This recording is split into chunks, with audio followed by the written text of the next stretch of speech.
Hey guys, welcome to my YouTube channel, and today I will be explaining the concept of sticks and stones. So, today we are going to be diving deep into this entire mathematical concept, and I'll be giving an example, a definition, and some basic connections, I guess, to other concepts or problems. So, one update is that I'm using Procreate now, and hopefully it's better for you guys as viewers. Let me know in the comments if you like this better than OneNote. Okay, so without further ado, let's dive straight into this video. Sticks and stones. It's a very common mathematical procedure or concept used in problem solving. It is pretty common in AMC 8 as a possible solution method, but then again, there is no exact correct solution. But sticks and stones can come in very handy for problem solving, so make sure to watch this video until the end. Okay, so let's read the concept first, or I guess a basic definition. So as we would with any other AMC problem, I'll be reading the question once without doing anything, and then the second time I read it, I'll be underlining some keywords to, I guess, maximize the understanding of this question. So, sticks and stones is essentially placing dividers to separate indistinguishable items into categories. So, let's read that again, but I'll pull out a different colored pen to underline some key words. So, placing dividers to separate indistinguishable items into categories. Now, maybe this question will confuse you a little bit. Categories. What does this even mean? Are you talking about blueberry, mango, shapes, colors? Not exactly. This really depends on the question that you're applying it to. It could be anything. It could even be just boxes that look the exact same, but the difference is box 1 is a category, box 2 is a category, box 3 is a category, and box X can be a category. So, that is now cleared, and let's move on to indistinguishable. What does this mean? It means that all the items are the same, and if you were to look at them, hypothetically, you wouldn't be able to tell which one is which. Basically means they're all the exact same. Okay, now that we got these out of the way, let's move on to an example of how this might be framed in a typical textbook question. So, if you split 6 chocolate donuts into 4 different boxes, how many ways can you do that? If the option that 1 box or 2 boxes or 3 boxes are empty is a valid option.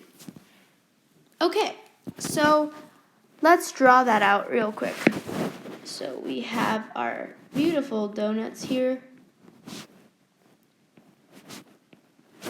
And we have 3 dividers. Now you're like, wait, hold up. You read in the question 4 boxes. Why are there only 3 dividers?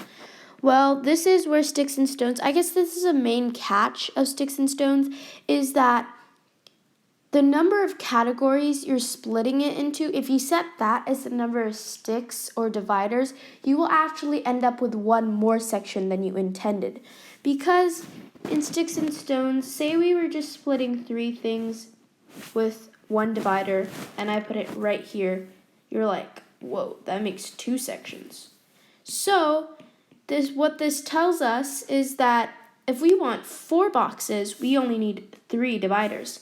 So, number of sticks equals to number of wanted sections minus 1. Keep this in mind when you're doing these kind of questions, because often you'll get everything right, but then you forget that the number of sticks is the number of wanted sections minus 1. You forget that 1 minus 1, and you are botched for your entire question. So, without further ado, let's solve this basic question. There are 6 donuts and 3 dividers. How do we move along with this? Now that you've have this set up with the number of dividers and the number of stones, you can think about it like a letter arrangement question. Now, what exactly is that? It's just a number of ways you can arrange letters. Now you're like, but these aren't letters. You can give them letters. Since the items are indistinguishable and the dividers are also indistinguishable since they're dividers, you can set sticks as X and donuts as Y. Okay, so what this would end up being is Y, X, X, X. Now, how many ways are there to arrange this thing? Well, it's just this.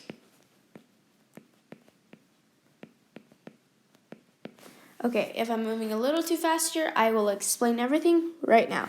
So how did I get this? Well, if I was trying to find out the number of ways you could arrange A, B, C, D, E, F, G, H, and I. That's 9 letters there. Okay, so how many ways are there for me to arrange that? Well, if I had 9 spots, 1, 2, 3, 4, 5, 6, 7, 8, 9. If I had 9 spots, how many different options do I have for spot number 1? You could do A, B, C, D, E, F, G, H, or I. Therefore, there's 9. And then what about the second one? Well, assume that we put any letter. So let's say we put A for the first one. Now, for the second slot, we have B, C, D, E, F, G, H, I. Now, you can already see how this is going to turn out. So it's like factorial. Nothing hard, just this. So this is essentially what's going on here, except it's not A, B, C, D, E, F, G, H, I. It's Y, Y, Y, Y, Y, Y, Y, X, X, X. So, now that we have this, why do we have this? Well, it's to get rid of the repeating. Because Y, Y, Y, Y, Y, Y, X, X, X. Let's say we switched these two. It would still be Y, Y, Y, Y, Y, Y, X, X, X. And if we switch this and this, it would still be the same thing. So by dividing it by 3 factorial and 6 factorial, you're getting rid of all those possible repetitions that you don't want. Okay, so that is the answer for this question that I gave. Now, what is the general formula for sticks and stones? I've already mentioned this in my previous video. If you want to see that formula in action in an actual AMC question, feel free to watch that video after this, but right now I'm just going to write the formula again. So, what it is sticks plus stones factorial divided by sticks factorial times stones factorial.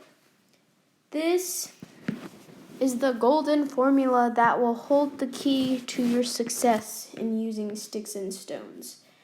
But do not hold this like it's the Bible. This is just a formula. In order to, use this formula properly, you have to make sure that you understand the reasoning that's behind it. Therefore, if you just want to memorize this formula, sure, go ahead, but at least understand everything that's going on in the past minutes that I've explained this. Okay, so that's essentially the end of this video. I hope I made it really easy for you to understand sticks and stones, and hopefully cleared up a few things like again, I said I'm putting an extreme emphasis. Don't just hold on to this formula and memorize it, and that's all you need. You need to understand everything else that I just said if you want to apply the formula. Thank you so much for watching, and make sure to check out some of my other videos. Like I said earlier, if you want to see this formula in action and this concept in action in an actual AMC question, feel free to check out my last video, which is solving an AMC 8 question. Thank you so much for watching, and I'll see you at the next one. Bye!